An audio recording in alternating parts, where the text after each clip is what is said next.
Leo rising. Let's get into your Aries super full moon reading. Ishale diala madoi shale motoila. Ishala madiene moitinia. Hello and welcome. My name's Chloe. I work with card divination, astrology, and as you just heard, and as you can see, I channel multidimensional energies through my body, both in the form of physical and vocal light language. And these all bring in healing, attunement, and activation codes to the messages that want to come through in these readings. Now, this is the reading for your Aries super full moon, not an eclipse, even though the nodes are still in these signs, but the nodes are at the beginning degrees of Libra and Aries, and this moon is at 24 degrees. Now there's going to be 3 piles for you, Leo. We got what's being released, what's culminating, what's the completion energy with this full moon, because it does mark an end of a particular part of a cycle. But with that comes a download, and that's pile 2, that we then work with over the next 6 months in the lead up to the Aries new moon next year. So pile 1 is what's being completed, what's the download, what's being completed, what's being closed off, what's coming to completion. And then the pile 2 is what's the download that's coming in, that's the most integrated and expansive intention of what this moon is all about for you. And then pile 3 is going to be 2 little cards that are letting you know how to amplify the energy, how to work with the energy of the highest integrated expansive intention of this moon. Now I read for the rising signs. So for those of you who for those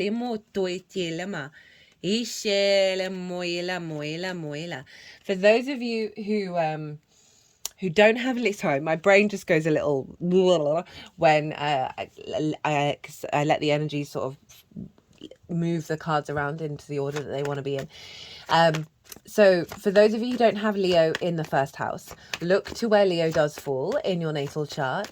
Look to the house that it's in, the themes of that house, and you want to apply those themes along with all the other meaning you've got going on in the sign of Leo to the messages that come through, because it will be as if that Leo energy, wherever it falls in your natal chart, has now energetically moved to the first house. So the astrology for the rising sign will still link in. You just got to add on your own natal chart meaning on top of it. So,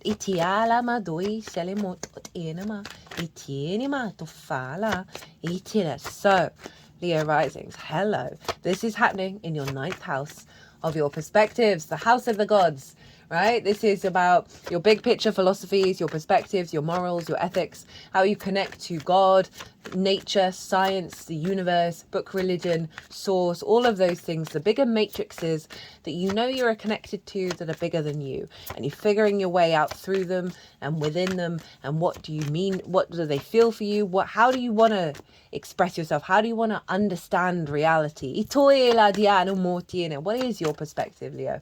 That's the Aries energy, very independent, wanting to experience life through its own understanding. It's also about teaching and learning. It's about mastering something, mastering something in order to share that perspective. We're not here to change people's minds. We're here just to share. It's up to them whether they want to absorb that information and evolve with it. And it's also about living in places that are unfamiliar to you for a longish period of time in order to what? Broaden your perspective. It's all about perspectives, the 9th house. And how you connect to your own reality. So this moon is conjunct Chiron. Chiron's been hanging out in your 9th house for a while. So Chiron is the master teacher, the wounded healer. It brings a very karmic, big archetypal energy wherever it goes. And so with this full moon, there's a lot of releasing of a lot of wounds around your perspectives, around limitations of the I am. Of whether, having a Leo rising, of whether your perspectives of being perceived may have an impact on whether you fully embody them. As you're ruled by the sun, there's a need for illumination. And Chiron can bring Chiron with this full moon is there's a flip side. There's bringing up a lot of wounds, and I talk about this in the collective reading way more detail, right? So if you want a deeper understanding of what's going on with this moon in terms of the astrology, pause this video, go watch the collective reading, come back, and you'll have a deeper understanding, because that's where I break down the astrology in way more detail, and tap into the most integrated and expansive intention of the moon for us collectively, and what the vibe is, right? What's the root intention, because then we can apply it to how that shows up in our own lives, which is going to be in a myriad of unique ways. And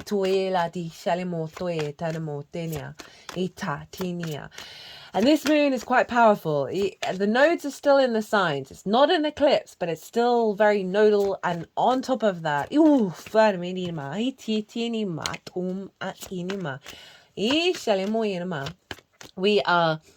the moon is conjunct Chiron. So this is finding deep wisdom through any wounds around your perspectives that are elevating your capacity to embark into new territory and perceive new understandings. More freedom, more liberation. Juno is conjunct the sun over in the sign of Libra, and that's where in your third house of the house of the goddess, this is where we bring our big picture philosophies into our day-to-day, into how we move through a world in the day-to-day things, in the mundane things, right? Doing the washing up, walking to the shop, all of those sort of simple things that we just we gotta do, but we don't. The more that we find meaning and resonance in those things, the more that we elevate our experience, right? So this is where we bring our big picture philosophies into our day-to-day, our local community, our environment.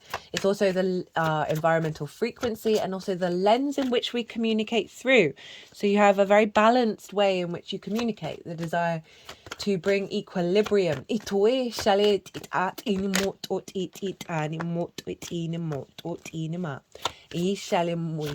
That Page of Pentacles kind of half popped up at the energies, put it back into the deck. So we'll see if that wants to come out. So the sun and Juno represents commitment, your ride or die.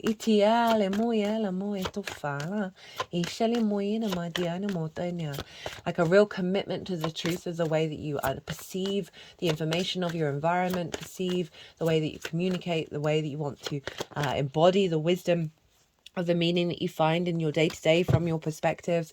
So we've got a real harmonizing energy of equilibrium and clarity.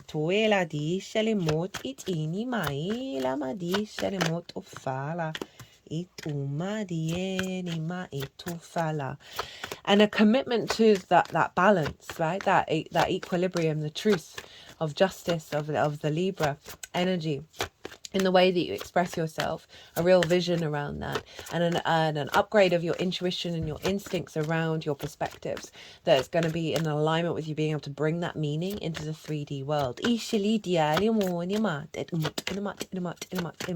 Now, what's wild about this moon is that Mars, the ruler of Aries, is squaring it in the sign of Cancer. And not only that,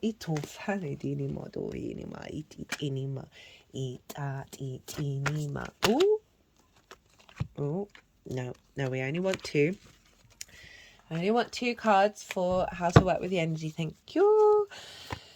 Mars is in Cancer, squaring the sun and the moon. Squares are an aspect of Mars. This is a hard aspect. It's about, I break this down in the collective reading, conflict, drama, frustration, but building and manifesting in the 3D world, right? So it's a difficult aspect. It involves challenges, but it's not bad. It's just there's a lot going on. And not only that, but Pluto is over in Capricorn and is opposite Mars and is also squaring the sun and the moon. So this is a utter powerhouse of redefining our understanding of the power of our reality and our motivation and our drive and our actions to perceive it and put it into action in the day-to-day.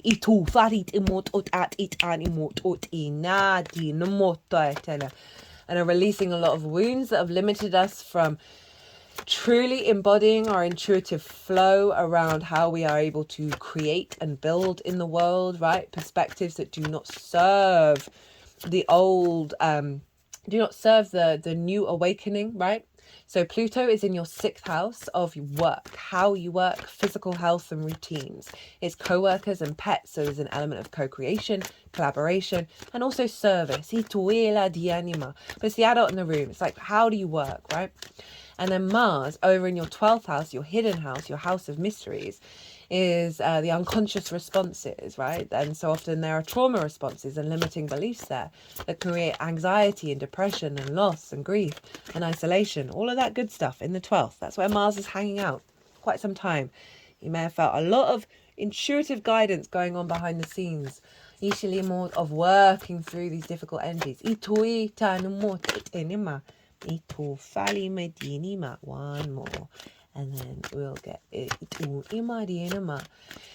The combination of this energy is uprooting deep insecurities in the unconscious spaces, right? Because underneath all of those trauma responses and limiting beliefs, the anxiety, the grief, the loss of where Mars is in Cancer right now, is the magic of your soul. It's the cosmic joke of the natal chart, that the magic of your soul is hidden, is behind the scenes, right? And is underneath all the layers of conditioning.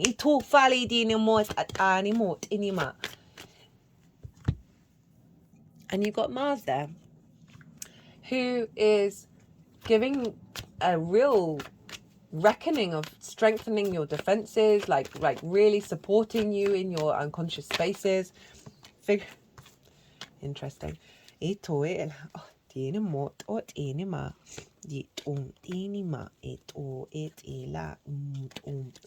they're wanting lots of cards to come out and play with you. Right, so we've got 2 extras to go with what's at the bottom of the deck. And yeah, Mars in the 12th is a real recalibration around your motivations and your instincts from the unconscious space and an awareness of it. Pluto with this square, right? So we've got a grand cardinal cross. All the cardinal energies are being activated, right? They represent, lol. They represent, they represent, what was I saying? Oh, the solstices and the equinoxes. So they're pivot points of the earth cycles, of when things shift and change, right? We're instigating a new cycle here. And these are the later degrees of the cardinal energy. So it's high grade energy. So perspectives, Aries, 9th house, how you communicate, how you find meaning in the day to day. Libra, Sun and Juno. Mars, your unconscious responses, the magic of your soul, your deep-rooted intuitive body. Ituela, your motivation, your drive, your passion. Pluto, transformation, your root-id power, right? This bringing of resources through the breaking down of old structures. They are all working together, so you come into this alignment of your perspectives, a higher level of perspective that you embody in the way that you work, that infiltrates the way that you communicate and the way that you find meaning in the day-to-day, that's rooted in the instinctive responses from the soul magic.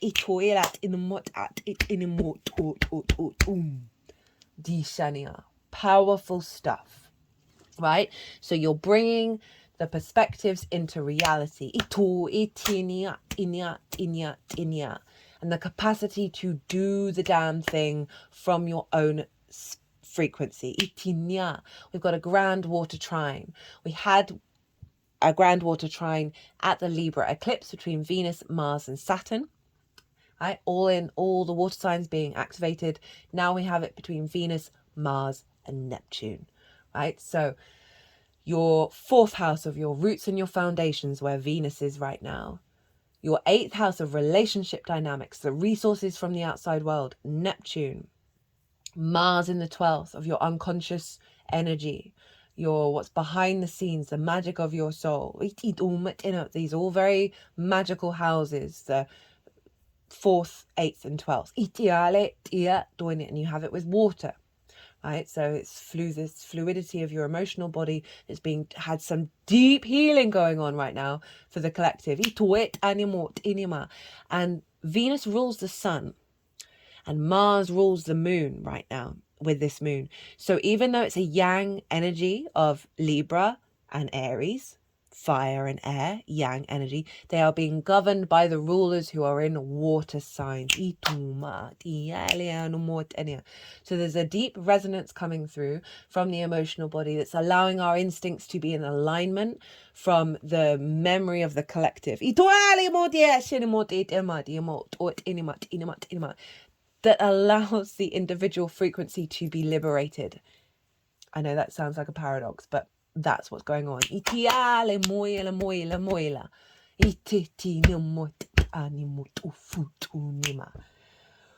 Okay. So you're really getting a big upgrade of your ability, because how you perceive affects everything. How the way you work, how you move through your day, how your unconscious response is this is deep healing. The oracle cards, I pull them before doing any transit series. I will be doing this reading probably on the day of the full moon. There's some hardcore energy in here. There was some hardcore energy in the Libra oracle reading, eclipse reading as well. I'm like, we've entered a new timeline, which means we're upgrading our capacity to be able to do the work. And it's not heavy. It's not as dense as it used to be. It's not as pulling us down into the quagmire. It's like, okay, we got this. We're ready to roll. Okay, so let me just tap in. Yep,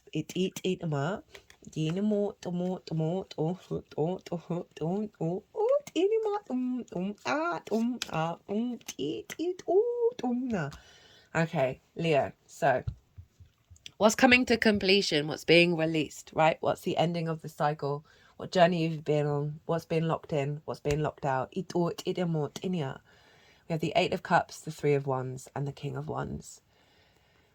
So you've been on a journey around your perspectives, and I love that the water's showing up. It's done it in every reading, right? We've got this beautiful, like right now, we are doing such phenomenal work with our water body. Italia, do it. So this is Saturn in Pisces, and this is the acknowledgement that there are certain perspectives that you've had that are from deep-rooted conditioning. Okay, so in our early years, we get imprinted with ideas, emotions, sensations, perspectives. And they're so in our unconscious space that we're unaware of how they then influence our conscious actions through the subconscious.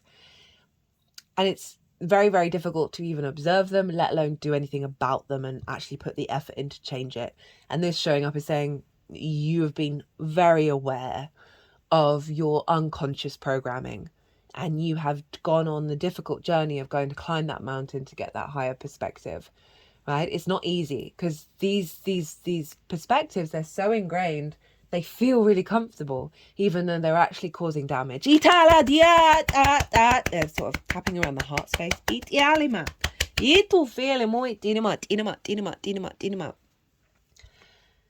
And that's got you to this space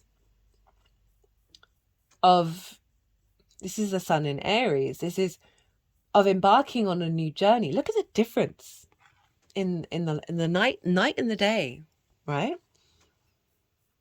Of realizing your own understanding, and all you can do is the best that you can.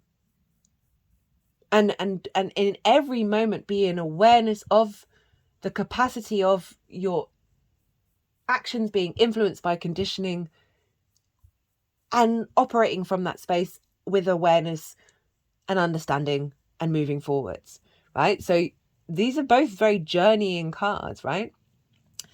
But there's a lightness here, there's a brightness here. You've gone, it feels like you've gone into the underworld and come out and be reborn. And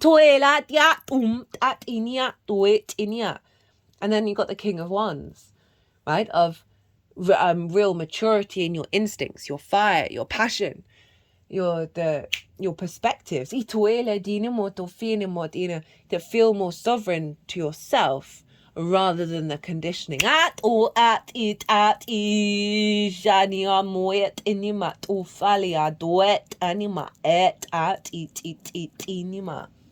know, this moon is making harmonious aspects to your Leo energy, right? So this is a very empowering frequency that's coming through, that's coming to completion of you having gone on the journey.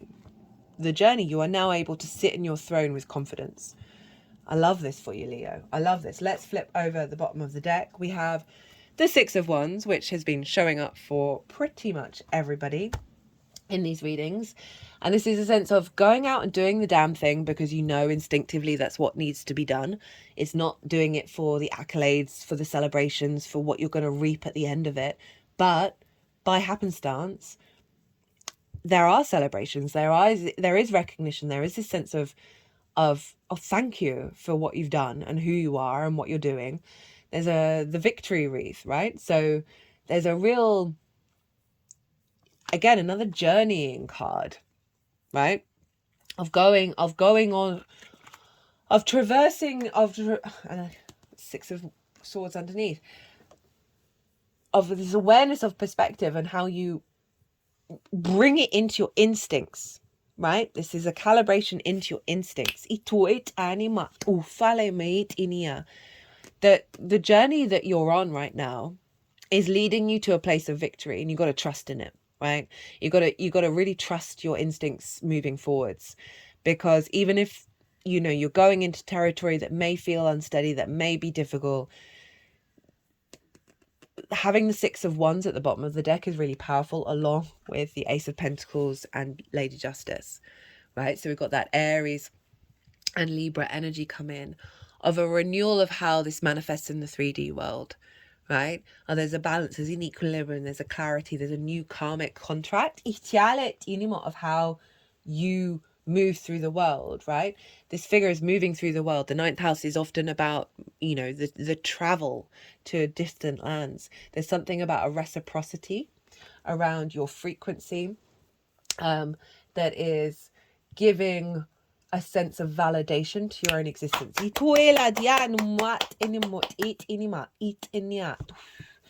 But having that Ace of Pentacles, in terms of the renewal of your perspective, you're creating from a new space, from the Magician, right? It has the flowers of the Magician. We've got the Mountain for the higher perspective. So you are creating from a real sense of balance and equilibrium, that Libra energy, and building with renewed energy. But it isn't about what anybody else thinks or expects from you. It's because it's come very naturally from your own instinctive energy. Okay, so what is the download? What's coming through? We have the Emperor, the Moon, and the Three of Cups. It is quite a wild reading, Leo. There's no getting around it. So obviously the Emperor is Aries, and this is Pisces. But the Moon in Aries, leading to like feeling good in yourself, feeling good. Like, so often the ninth house can get a bashing at the moment. Obviously, what's going on in the world is a bit dramatic, isn't it? There's a lot, and it can diminish our individual experience because of our awareness of what's going on. And it's so hard to sort of stay in your reality and your experience without feeling shame or worry or fear or heartbreak about what's going on in the world. And this feels not that at all, right? We've got the Emperor, we've got Aries showing up in an Aries reading, going, you know the truth of your perspective. It's through your actions and your embodiment and the way that you move through the world that you learn and you grow. It's not about what anybody else is telling you what to do. That you need to learn to really trust in it. And the Emperor showing up is saying there's an element of control that you're gathering of how you perceive, without letting it be muddied by other distorted energies. It's not that you're not open to receive other ideas and expressions. It's not that at all. It's just, it's you're not going to be conned. And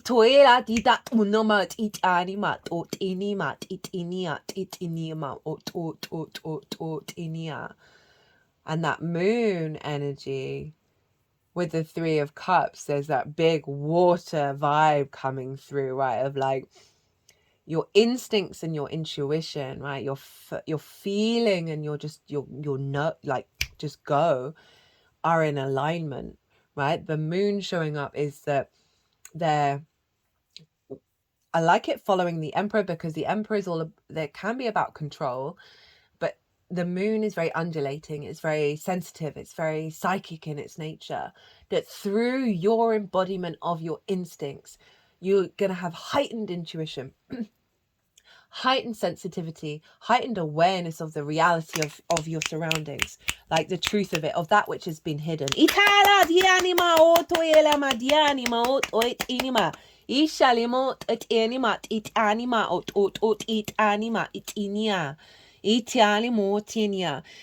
it's a really powerful combination of bringing that into the way that you work, right, with that Pluto energy and the Mars in the unconscious realms, and obviously the moon does represent the unconscious spaces, of really bringing that into the reality of the empire of the emperor. Italia Dienia. I feel like you're going to get a lot of revelations, a lot of wisdom coming in that is bringing in the Three of Cups. Right, the Three of Cups is crowning this, of like flow, unity, abundance, joy, pleasure, right? Communing with others, reciprocity with others of perspectives. Don't have to agree, but there's an alignment here of seeing the world in this way, and seeing yourself unified and connected from a place of abundance.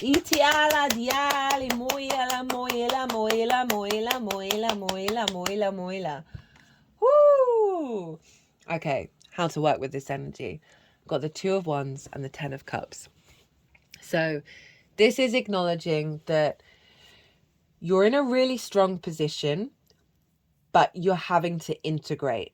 Okay, right? So this is about observing and getting the lay of the land, the new landscape. You've got the world in your hand. You're not necessarily going out in the world straight away yet. You've got to integrate it into your vessel in order to really amplify what's going on here. So give yourself time and space and ease to let this unfold. Remember, Venus and Mars are in yin signs. There's a slowness behind this very active, orientated yang energy that is calling for pause, right? So Two of Wands is like cultivating this new perspective, right? Allow yourself to observe what's going on and see what your instincts are telling you, right? Be in dialogue with yourself, right? And really sort of just be very grounded and mindful of your interactions with everything, and like really like put in the work to really deeply know that you know your shit, basically. But it is saying it will really serve you to bring depth and nuance to it, to really allow it to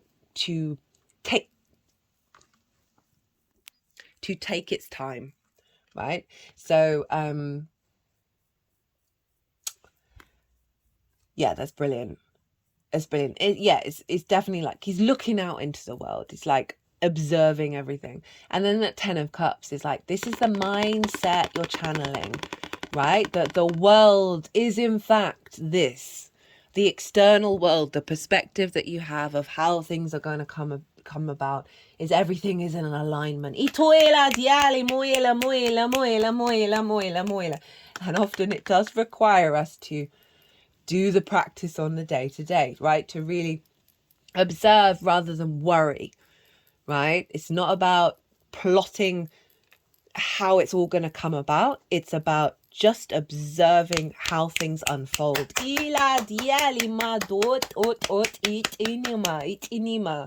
Because the Ten of Cups is about things manifesting externally that are in emotional alignment, right? And this is how to amplify this in terms of your perspective, right? To be in awareness of the capacity of this being very, very real in your life, right? And find it in all the little things, in all the small things, and without yeah, really getting out of your own way of trying to control anything. That's why I love that the moon has come with the Emperor, because it softens the control aspect of the Emperor of like, just let things flow. Just let things flow and be really. I just feel like a big smile on my face while this is happening of like, you don't necessarily have to talk to people about it. Just let it come through you. And you don't need to rush. You don't need to, it's simply about observing how things are showing up for you in this new dimension. Now, the cards that you have are Portal and Strength. Hello, Leo. And then the moon again. So, eat, at. Okay, so they're wanting eat, at. Eat. So we've got the moon, phases, mystery, instinct, discovery is going through a portal to strength, to you, Leo, right? So this moon is infusing the instinct, the discovery, the mystery, the being at peace with it, of the unfolding, into your Leo energy of telepathy, intellect, intuition, animals. It's like your instincts are going to be in alignment with the unfolding of the mysteries of the universe. Okay, all right. I don't know where that came from. I'm going to leave it at that. That was quite a line to end it on. Well, Leo, there is an offer on at the moment. If you book a reading via my website between now and the 22nd of October, Libra season, you will get double the amount of time for the reading that you book. And the reading can be at any time. There's a calendar. You can book it way into the future and you'll still get double the time. So if you want to deep dive further on this or anything else, check that out. Other than that, if this resonated, hit that like button. It brings me a lot of joy. Be good to yourselves. Be good to those around you. Safe travels and be well until we meet again.